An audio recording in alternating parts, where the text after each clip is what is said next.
मुख्यमंत्री जी की गरीबों के लिए जो संवेदना है, इससे उपजी हुई निपजी हुई नीतियों का ये विजय। और देश भर के राजनीतिक परिदृश्य में देखिए तो भारतीय जनता पार्टी के अलावे किसी भी पार्टी का कई सालों से एक प्रकार से 80 के दशक के बाद लगातार तीसरी बार मुख्यमंत्री चुनकर नहीं आता है।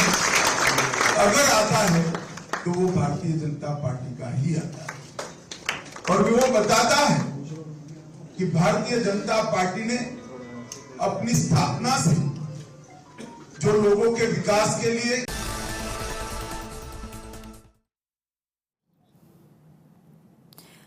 तो देखिए, केंद्रीय गृह मंत्री अमित शाह विधायक दल की बैठक क्योंकि आज हो रही है, गृह मंत्री अमित शाह को आप सुन रहे थे और जीत का आधार उनकी तरफ से बताया जा रहा है विकास कार्यों को ही। और इन्हीं विकास कार्यों के मद्देनजर भारतीय जनता पार्टी चुनावी मैदान में भी उतरी थी और बड़ी जीत हरियाणा में भारतीय जनता पार्टी को हासिल भी हुई, क्योंकि जिस तरीके से तैयारी की गई थी, चुनौतियां कई थी, लेकिन जब परिणाम सामने आए तो सभी चुनौतियां धरी की धरी रह गई। लेकिन जीत हासिल भारतीय जनता पार्टी ने जिस तरीके से की, कांग्रेस की उम्मीदों पर पानी फेर दिया और अब मौका आ चुका है विधायक दल के नेता को चुनने का।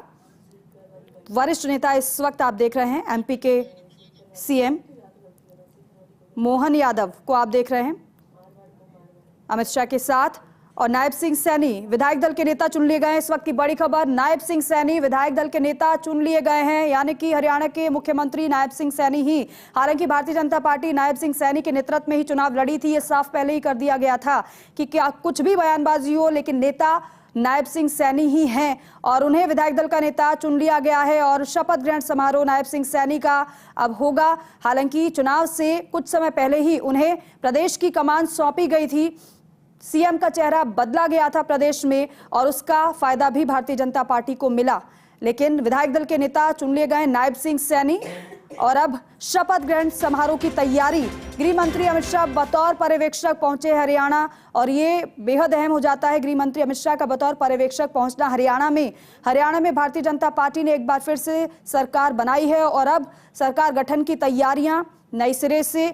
नायब सिंह सैनी शपथ लेंगे सीएम की एक बार फिर से और फिर मंत्रिमंडल का गठन भी। लेकिन मंत्रिमंडल पर भी हर किसी की नजर है कि कौन कौन से चेहरे नायब सिंह सैनी मंत्रिमंडल में होने वाले हैं।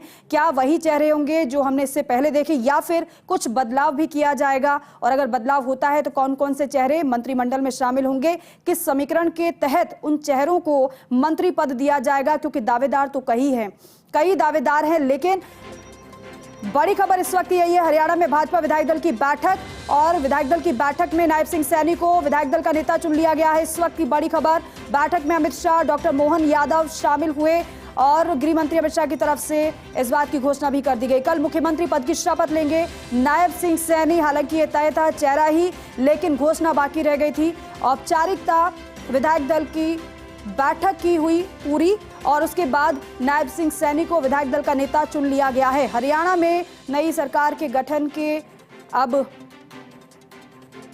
होने का इंतजार खत्म हुआ और कल नायब सिंह सैनी मुख्यमंत्री पद की शपथ लेने वाले हैं। हालांकि रिकॉर्ड अपने आप में कायम किया है भारतीय जनता पार्टी ने हरियाणा में, क्योंकि अभी तक एक ही पार्टी तीसरी बार हरियाणा में सत्ता पर काबिज नहीं हुई है। लेकिन भारतीय जनता पार्टी ने जहां पर बड़ी चुनौतियां रही, उन चुनौतियों को पार भी किया है, फिर चाहे वो यूपी हो या फिर उत्तराखंड हो, वहां पर भी। और गुजरात में जिस तरीके से न केवल सीएम का चेहरा बदला था बल्कि पूरी की पूरी कैबिनेट को भी बदला गया था, वो प्रयोग भी वहां पर सफल रहा था।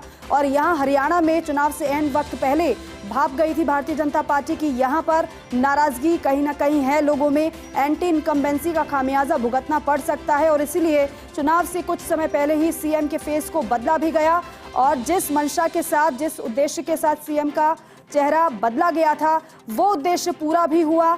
नाराजगी जो लोगों में थी कहीं ना कहीं वो दूर हुई, उसका प्रभाव नहीं पड़ा और उसका परिणाम सामने आया कि हरियाणा में भारतीय जनता पार्टी ने एक बार फिर से सरकार बना ली।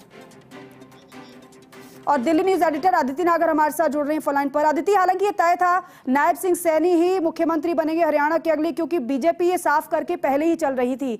ऐसे में विधायक दल का नेता नायब सिंह सैनी को चुन लिया गया है। अब कल शपथ ग्रहण समारोह की तैयारियां। बिल्कुल, देखिए अमित शाह की अध्यक्षता में, क्योंकि वो एक जैसे सबसे दल के जो बनाए जाते हैं उसकी तरफ से पार्टी ने उनको भेजा था, और उसकी सबसे बड़ा वजह यही मानी जा रही थी कि ऐसे बहुत सारे स्वर उठ सकते थे जिसमें अलग अलग लोग ये क्लेम कर सकते थे कि मुख्यमंत्री हमें बनना है। कई ऐसे विधायक भी खड़े हो सकते थे जो अपना नेता खुद चुनते और सहमति के विरोध में जाते।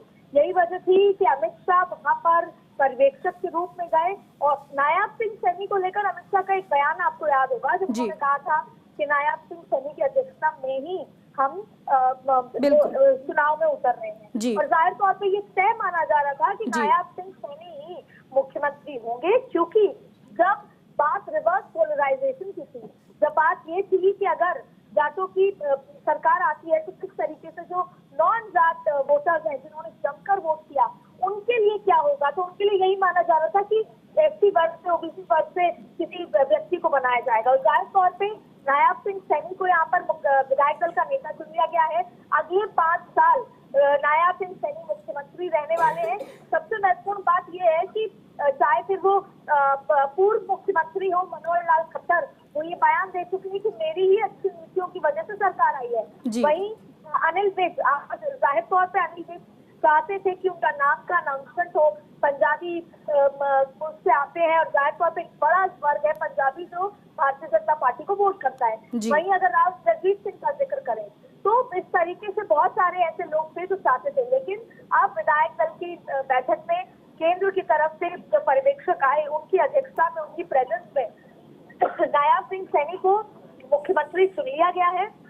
और अब जल्द ही शपथ समारोह होगा। शपथ के दौरान कौन मंत्री बनेंगे, ये भी एक बहुत महत्वपूर्ण बात है कि मंत्री कौन बनेगा, क्योंकि बहुत सारे ऐसे सीनियर नेता हैं, जैसे अनिल विज का जिक्र कर लें, उनको क्या पोर्टफोलियो मिलता है, उनके नाम के आगे स्पीकर लगने की भी चर्चाएं हैं। वहीं अगर बात राव जगजीत सिंह सैनी की करें तो कम से कम वो अहिरवाल वाले इलाके से 2 से 3 मंत्री बन सकते हैं। तो जातीय समीकरण को साधते हुए ये भी बहुत महत्वपूर्ण काम है कि मंत्री कौन बनेगा। लेकिन फिलहाल नायब सिंह सैनी को हरियाणा में भाजपा का विधायक दल का नेता चुन लिया गया है और अब मुख्यमंत्री पद की दूसरी बार शपथ लेंगे नायब सिंह सैनी। अब अदिति, एक बात और जरा समझाइए, गृह मंत्री अमित शाह की बतौर पर्यवेक्षक यहाँ पर मौजूदगी कितनी ज्यादा जरूरी थी? और दूसरा ये कि मैनेजमेंट के बदौलत भारतीय जनता पार्टी ने हरियाणा में तीसरी बार सरकार बनाई है, जो अपने आप में रिकॉर्ड है। लेकिन ऐसे में मैनेजमेंट तो कमाल कर गया, लेकिन क्या जो स्वर हमने सुने, जिसका जिक्र आप भी कर रही थी, फिर चाहे वो अनिल विज का बयान ही क्यों ना हो, दावेदारी वो कर रहे थे, तो क्या मैनेजमेंट के साथ साथ सब कुछ मैनेज हो चुका है पार्टी में? All is well? मुझे लगता है कि जो प्रश्न आपने मुझसे पूछा उसका बखूबी आप ही ने अपने प्रश्न में जवाब दिया। दरअसल एक देखिए कि अगर हरियाणा का चुनाव, जो शायद हरियाणा चुनाव पोलिंग डेट से 3 महीने पहले अगर देखें तो शायद भारतीय जनता पार्टी 15 से 18 सीटों पर थी। फिर केंद्रीय नेतृत्व ने खुद अमित शाह ने इस चुनाव को अपने हाथ में लिया और इसको पूरे हरियाणा को 3 भागों में बांटकर कार्यकर्ताओं से संपर्क, कैबिनेट के बड़े फैसले और इसके साथ साथ कार्यकर्ताओं की नाराजगी को दूर करना और ग्राउंड पे ये माहौल बनाना कि अगर कांग्रेस की सरकार आती है तो नॉन जाट वोटर्स के साथ क्या कुछ हो सकता है 5 साल के लिए। तो ये तमाम चीजों को करना ये आसान नहीं था और ये केंद्र नेतृत्व के विजन के साथ हुआ है, उनके ही दार्शनिकता के अंदर ये हुआ। अब सवाल उठता है अमित शाह के पर्यवेक्षक भेजने का। आज तक मुझे, क्योंकि मैं लंबे समय से भारतीय जनता पार्टी का कर रही हूँ, पर अमित शाह कभी पर्यवेक्षक के रूप में नहीं गए। अमित शाह ने पर्यवेक्षक के रूप में बहुत सारे नेताओं को अलग अलग राज्यों में भले ही भेजा हो, पर अमित शाह का आना यहाँ पर एक अनुशासन को इंगित करता है, डिसिप्लिन को बताता है। देखिए दरअसल हरियाणा चुनाव से पहले भी बागी था, चाहे फिर कांग्रेस के नेता कांग्रेस से बागी हो, चाहे भाजपा के नेता भाजपा से बागी हो, गुटबाजी अपने चरम पर थी, चाहे फिर कांग्रेस हो चाहे भाजपा हो। और हर वर्ग ये सोच रहा था कि अगर सरकार नहीं आएगी तो किसी और की वजह से, और अगर सरकार आएगी तो हमारी वजह से। अब जब भारतीय जनता पार्टी का ये अनएक्सपेक्टेड नतीजा आता है ग्राउंड पर मैनेजमेंट की वजह से, केंद्र नेतृत्व के काम करने की वजह से। जी। पहले ये चुनाव दिमाग से लड़ा गया, उसके बिल्कुल। बाद जमीन पर लड़ा गया, या कहें कि पहले टेबल पर लड़ा गया, पूरी तैयारी की गई और फिर उसे धरातल पे उतारा जी। गया। और ये सब केंद्र की अध्यक्षता में हुआ। जी। तो ऐसी स्थिति में बहुत सारे ऐसे खेमे थे जो इस बात का दावा विधायक दल की बैठक में कर सकते थे कि मुख्यमंत्री हमें बनना चाहिए, जी। चाहे फिर वो सीनियोरिटी की वजह हो, चाहे फिर वो जातीय समीकरण की वजह हो, चाहे फिर वो किसी एक क्षेत्र में लगातार बेहतर परफॉर्मेंस, जैसे कि राव इंद्रजीत का मानना था कि अहिरवार इलाके में जी। हर बार हमने बेहतर प्रदर्शन किया है और इस बार मुख्यमंत्री उसी वर्ग से बनना चाहिए। इसमें दो ऐसे सांसद हैं जो चाहते थे कि वो 6 महीने में चुनाव लड़ रहे हैं, अभी उनको मुख्यमंत्री बना दिया जाए।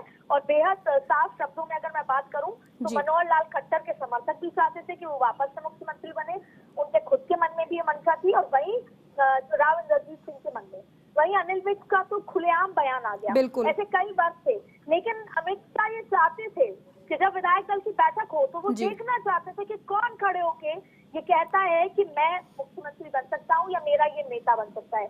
क्योंकि ये कोई दावा नहीं कर सकता हरियाणा में कि सरकार उनकी मेहनत की वजह से आई है, बिल्कुल। क्योंकि सरकार केवल और केवल कार्यकर्ताओं की मेहनत, नरेंद्र मोदी का चेहरा और अमित शाह की कुशलता की वजह से आई है। ऐसी बिल्कुल। स्थिति में अमित शाह खुद ये देखना चाहते थे कि अनुशासनहीनता की पराकाष्ठा क्या हो सकती है। बिल्कुल। तो ये बेहद महत्वपूर्ण मौका था जब अमित शाह ने कमान डिसिप्लिन के नाम पर ही बली अपने हाथ में ली, क्योंकि अगर हरियाणा में इस तरह की स्थिति होती तो आगे आने वाले महाराष्ट्र, जहाँ पर ज्यादा बड़े दल हैं, ज्यादा बड़ा अलायंस है, और फिर जहाँ पर झारखंड की बात कर ले, वहां पर भी बहुत सारे जेडीयू हुआ, आजसू हुआ, ये सारे दल अपनी अपनी बात उठा सकते हैं, खुद पार्टी के अंदर के नेता भी सिर उठा सकते थे। तो जी। उस डिसिप्लिन को कायम रखने के लिए, क्योंकि भारतीय जनता पार्टी 2014 से दो चीजों पर पूरी तरह से विश्वास करती है, ये चुनाव है और युद्ध की तरह लड़ा जाना चाहिए, और दूसरा पार्टी के अंदर अनुशासन बहुत जरूरी है, अनुशासनहीनता के लिए जगह नहीं है। तो ऐसे में ये दोनों चीजों को बखूबी निभाने के लिए खुद अमित शाह बतौर पर्यवेक्षक गए, मैनेजमेंट में चुनाव जीता, केंद्र की पूरी मदद, संघ की सपोर्ट से चुनाव जीता गया, और आज जो सैनी है वो एक बार फिर से मुख्यमंत्री बन गए हैं। और शायद किसी भी तरह की कोई आवाज, बागी आवाज विधायक दल की बैठक के अंदर नहीं सुनाई। बिल्कुल अदिति, और जिसका जिक्र आप भी कर रही हैं, आपसे थोड़ी देर पहले गृह मंत्री अमित शाह को हम सुन भी रहे थे जब उन्होंने नायब सिंह सैनी के नाम का प्रस्ताव रखा विधायकों के समक्ष विधायक दल की बैठक के बाद। उन्होंने कहा कि तेरा मेरा कुछ नहीं, सब हमारा है और सभी को मिलकर कार्य करना है। अनुशासन का मैसेज तो उन्होंने दे दिया, लेकिन अदिति एक और बात, सीएम का चेहरा पहले से क्लियर था, अब और क्लियर हो चुका है क्योंकि अब घोषणा कर दी गई है। लेकिन अगर शपथ ग्रहण समारोह की बात करें तो क्या सिर्फ मुख्यमंत्री ही शपथ लेने वाले हैं या फिर कैबिनेट शपथ लेने वाली है? और अगर कैबिनेट शपथ लेने वाली है तो क्या सब कुछ क्लियर हो चुका है या फिर अभी मंथन बाकी रह गया है? देखिए, एक बात तो ये साफ समझ लेना चाहिए कि जिस तरीके से मैनेजमेंट ने, केंद्र ने ये चुनाव जिताया,